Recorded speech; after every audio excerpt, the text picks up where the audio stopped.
Have you ever thought about the mountains of India? Perhaps your mind immediately travels north to the mighty snow-covered peaks of the Himalayas. Or maybe you picture the mysterious rolling hills of the northeast, shrouded in mist. I certainly have. For years I dreamt of those towering giants. But India, my darlings, is a land of endless surprises. It holds secrets in every corner. Down in the south, there is another range of mountains, just as magical but entirely different. These are the Western Ghats, a spine of green that runs along the coast. They don't have the sharp, icy crowns of their northern cousins, but they possess a gentle, ancient beauty all their own. These southern mountains are older than the Himalayas, they say. They are wise and welcoming. Instead of stark rock and ice, they are dressed in a thick blanket of green. Spices grow wild on their slopes, and rivers are born in their hidden valleys. I'd heard whispers of a place in these mountains, a jewel nestled in the state of Kerala, a place where the hills were not just green but covered in a neat patterned quilt of tea bushes. This place was called Munnar. People told me it was like stepping into another world, a world where the air was crisp and the scenery was simply breathtaking. I knew I had to go. I wanted to see these other Indian mountains for myself. The journey to these mountains is part of the adventure. You leave the warm, humid plains of Kerala behind. The air begins to change. It becomes cooler, fresher. The roads wind and climb like ribbons thrown across the hills. With every turn, a new view unfolds. You see waterfalls tumbling down dark rocks, their spray kissing the ferns that grow in the crevices. You see forests so dense and green, they look like they have been there since the beginning of time.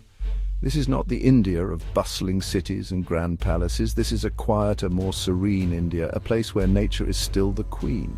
It's a world away from everything you thought you knew. And then you begin to see them. The tea gardens? At first, it's just a patch here and there, but soon they are everywhere. They cover every hill, every slope as far as the eye can see. The tea bushes are trimmed so perfectly that they look like a soft green carpet laid over the land. They follow the curves of the hills, creating beautiful flowing patterns. It is a man-made landscape, yet it feels completely natural, as if the hills were always meant to look this way.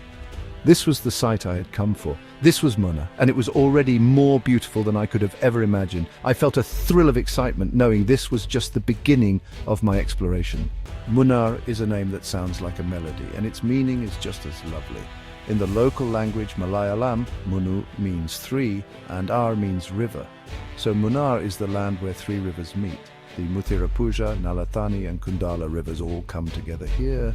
This meeting of waters gives the place a special energy. It's a town born from the mountains and the water, a place of life and freshness. The town itself is small and bustling, nestled in a valley. But the real magic of Munnar is not in the town. It is in the hills that surround it, rising up like gentle green giants. These hills are the heart and soul of the region. These are not just any hills, you see. They are home to some of the highest tea plantations in the entire world. Imagine that. Tea, a drink we enjoy every day, grown so high up in the sky. The British discovered this place long ago. They saw that the cool climate and the rich soil were perfect for growing tea. So they cleared the forests and planted the first tea bushes. Over the decades, these gardens grew and spread, transforming the landscape into the green paradise we see today. It's a legacy that has shaped the lives of everyone who lives here. The story of Munnar is written in the leaves of the tea plant. As you wander through Munnar, you feel the history all around you. You see old churches with stone walls and charming colonial bungalows with sloping roofs and pretty gardens. They stand as reminders of a time gone by. But Munnar is not stuck in the past. It is a living, breathing place. The tea industry is still the lifeblood of the community. Every day, thousands of people work in these gardens, continuing the tradition that started over a century ago. Their connection to the land is deep and powerful. They understand the rhythms of the seasons and the needs of the tea plants. It is their hard work that creates this stunning scenery. What makes Munnar so special is this perfect blend of nature and human effort. The mountains provide the canvas, a magnificent backdrop of rolling hills and clear streams. The people, with their knowledge of tea cultivation, have painted this canvas with endless shades of green. It is a partnership that has created something truly unique. Standing on a viewpoint, looking out over the valleys, you feel a sense of peace and wonder. you realize that you are in one of the most beautiful agricultural landscapes on Earth. It's a place that captures your heart and makes you want to stay forever, just to soak in its serene beauty. One of the most wonderful things about Munnar is its climate. Down on the coast of Kerala, just a few hours away, the weather is hot and humid. You feel the sticky warmth of the tropics, but as you climb up into the Western Ghats, everything changes. The air becomes cool and crisp. It's like stepping into a natural air-conditioned room. Even in the middle of summer, Munnar remains pleasantly cool. This is because of its altitude. The town sits at about 1,600 meters or 5,200 feet above sea level. This height is the secret to its refreshing weather, making it a perfect escape from the heat of the plains. This special weather is not just pleasant for visitors, it is the key to Munnar's famous tea. Tea plants, especially the variety grown here, love this kind of environment. They thrive in the cool temperatures and the misty mornings. The mist, which often blankets the hills until late in the morning, is like a soft veil that protects the tender tea leaves. It keeps them moist and helps them grow slowly. This slow growth is what gives Munnar tea its delicate flavor and wonderful aroma. The tea from these high-altitude gardens has a special quality that you cannot find anywhere else. It's a taste shaped by the mountains themselves. The tea gardens of Munnar are vast. They stretch for miles and miles, covering an area of thousands of acres. From a distance, they look like a single, uniform carpet of green. But when you get closer, you see the incredible detail. The bushes are planted in neat rows that follow the contours of the land. This is not just for beauty. It helps to prevent soil erosion on the steep slopes. The paths that wind through the gardens are used by the workers to move between the rows as they pluck the leaves.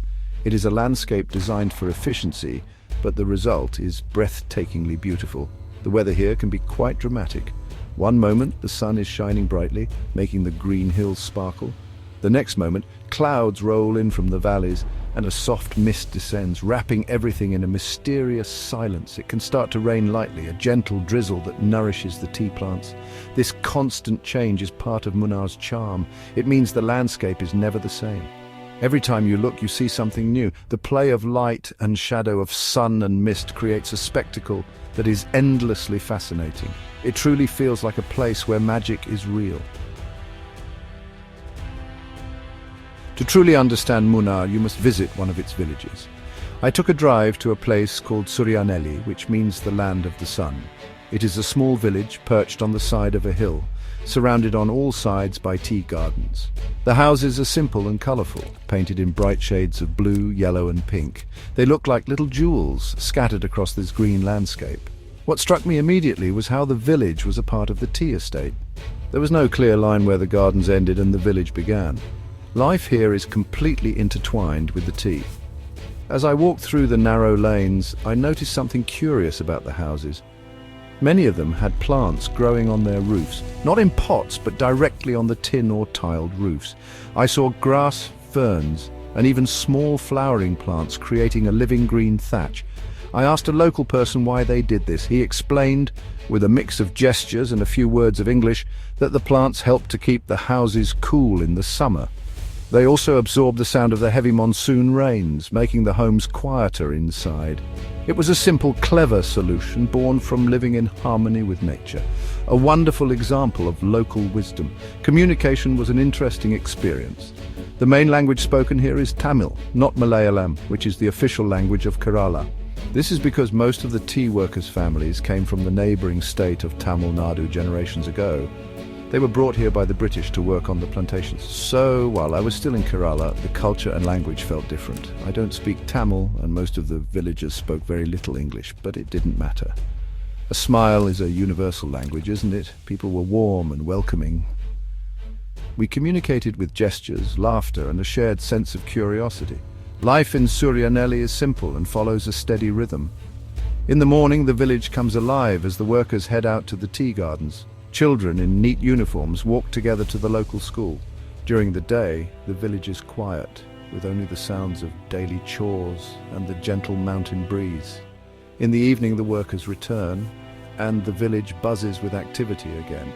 Families gather, neighbors chat, and the aroma of cooking fills the air.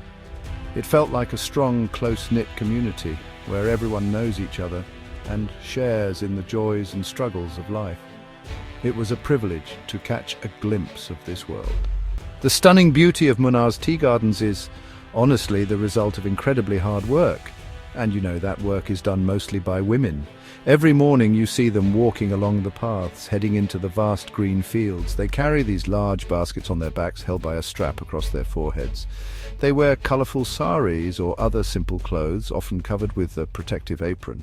On their fingers they wear sharp scissors, or sometimes they just use their bare hands to pluck the tea leaves with astonishing speed and precision. They really are the heart of the tea industry, the true artists of this landscape. Their work is not easy. They spend hours under the sun or in the rain, standing on steep, slippery slopes. They must be careful to only pick the most tender leaves, 2 leaves, and a bud. This is the secret to high-quality tea. An experienced plucker can gather many kilograms of leaves in a single day. It is a skill passed down through generations. Watching them work is actually like watching a dance. Their hands move with a rhythm and grace that is just mesmerizing. They glide through the rows of tea bushes, their baskets slowly filling with the fresh green harvest. It is honestly a testament to their strength and resilience. The connection these workers have with the tea gardens is, well, profound. For them, these hills are not just a place of work. They are their home, their playground, and their provider. They know every path, every slope, every bush. They can read the signs of the weather in the clouds and the wind. The tea gardens are the backdrop to their entire lives. They were born here, they grew up playing among the tea bushes, and now they work here, supporting their own families. This deep personal connection is something you can really feel when you are there. It adds another layer of meaning to the beautiful scenery. After a long day in the fields, the workers make their way to the collection points. Here, their baskets are weighed and the leaves are sent to the factory for processing. This is a moment of community. The women gather, chatting and laughing, sharing stories from their day. It is a time to relax after hours of hard labor. Their daily lives are tough, but I saw so much strength and dignity in their faces. They are proud of their work and their role in creating one of the world's most beloved beverages. These women are the silent heroes of Munnar, and their story is woven into every cup of tea that comes from these hills. One of my most cherished memories from Munnar was a simple walk through the tea gardens with a family from a small village. They invited me to join them for an evening stroll. We walked along the narrow red earth paths that snaked between the perfectly trimmed tea bushes. The air was filled with the fresh, clean scent of the tea leaves. The father of the family, a man who had worked in these gardens his entire life, pointed out different things to me. He showed me how to spot the best leaves for plucking and explained how the bushes are pruned to keep them healthy and productive. It was a fascinating lesson. As we walked, the children ran ahead, their laughter echoing through the hills. They knew these paths like the back of their hands. They played hide and seek among the tea bushes, their bright clothes flashing against the green. It was clear that these gardens were their playground, a magical world for them to explore. It was so lovely to see this carefree joy in such a stunning setting. The setting sun cast a warm golden glow over the landscape, making the greens even more vibrant. It was a moment of pure, simple happiness, a world away from the rush of modern life. After our walk, the family invited me back to their home for tea. Of course, it was tea grown right there in the gardens around us. The mother prepared it in a small kitchen, boiling the water on a simple stove. She served it in small steel cups, sweet and milky, just the way they like it. We also had some local snacks, crispy, savory vada made from lentils. We sat together, sipping our tea and communicating with smiles and simple words. Their hospitality was so genuine and warm. They had very little, but they shared what they had with such generosity. It was a humbling and heartwarming experience. That evening, I learned more about Munnar than I could from any book. I saw how life, nature, and work are all connected in a beautiful cycle. The tea gardens provide a livelihood for the family, a playground for the children, and a place of beauty for everyone. And in return, the family cares for the gardens, ensuring they will continue to thrive for generations to come. Sharing that cup of tea in that simple home, surrounded by the green hills, I felt a deep sense of connection to this place and its people. It was a reminder that the greatest travel experiences are often the quietest ones. For the ultimate tea adventure, I was told I had to visit Kolukumalai. This is not just any tea estate, it is the highest organic tea plantation in the world. It sits at a breathtaking altitude of nearly 8,000 feet. Getting there is an adventure in itself. The only way up is by a rugged four-wheel drive jeep. The road is not really a road at all. It is a bumpy, rocky track that winds its way up the mountain. The journey is thrilling and a little bit terrifying. The jeep bounces and lurches, climbing steeper and steeper. You have to hold on tight, but the views are absolutely worth it. As the jeep climbed higher, the landscape began to change. The neat, manicured tea gardens of the lower slopes gave way to a wilder, more rugged beauty. We passed through patches of shola forest, which are unique to the Western Ghats. These are dense pockets of native trees found in the valleys between the grassy hills. The air grew colder and thinner. Below us, the world spread out like a map. We could see the rolling hills of Munnar, the shimmering reservoirs, and even the plains of the neighboring state of Tamil Nadu in the distance. The view was simply immense, stretching all the way to the horizon. Finally, we reached the top. The feeling was incredible. We were literally in the clouds. Puffs of white mist drifted past us, and the wind was strong and refreshing, and there it was. The Kolukumalai tea estate. The tea bushes here cling to the steep slopes, growing in a challenging environment. Because of the high altitude and cold conditions, the plants grow very slowly. This slow growth, combined with organic farming methods, gives the tea here a very special flavor and aroma, prized by tea connoisseurs around the world. It felt like we were standing on the roof of the world, in a garden in the sky. The highlight of the visit was the old tea factory. It was built by the British in the 1930s and still uses the original machinery. It's like stepping back in time. A guide showed us the traditional 7-step process of making tea: withering, rolling, sieving, fermenting, drying, fiber extraction, and grading. The whole building was filled with the rich, wonderful smell of processed tea. At the end of the tour, we got to taste a cup of the famous Kolukumalai tea. Sipping that hot, fragrant brew while looking out at the clouds and the mountains was a moment I will never forget. It was tea that tasted of the sky. While Kolukumalai is the highest tea plantation, the highest peak in the entire Western Ghats is also found here in Munnar. It is called Anamudi. The name is so fitting. In the local language, Ana means elephant, and Mudi means forehead. From a distance, the mountain looks like the massive head of an elephant. It stands tall and proud, a majestic landmark watching over the surrounding hills. Anamudi reaches a height of 2,695 meters, or 8,842 feet, making it the highest point in India outside of the Himalayas. It is a place of great natural beauty and ecological importance. The peak itself is located inside the Eravikulam National Park.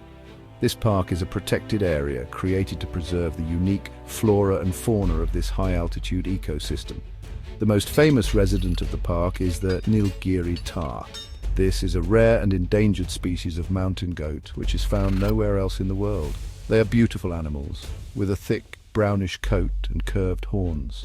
They are surprisingly tame and can often be seen grazing peacefully on the grassy slopes, unafraid of visitors.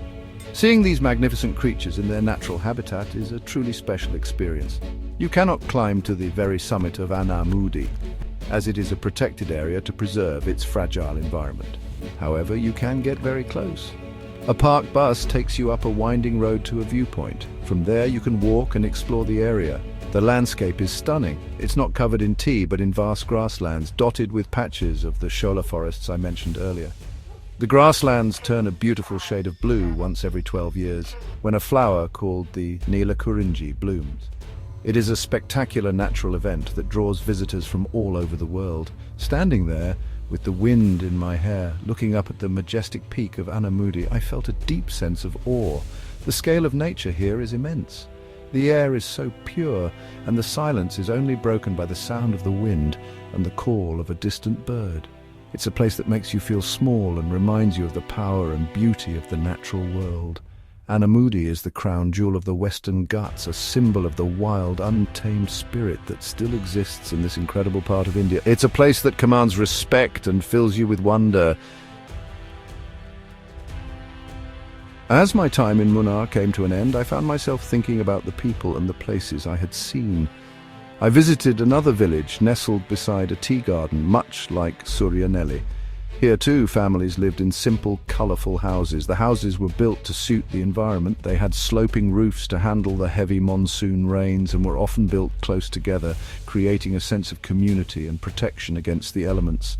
Life revolved around the rhythms of the tea estate. The men and women went to work in the gardens, and the children went to the estate school.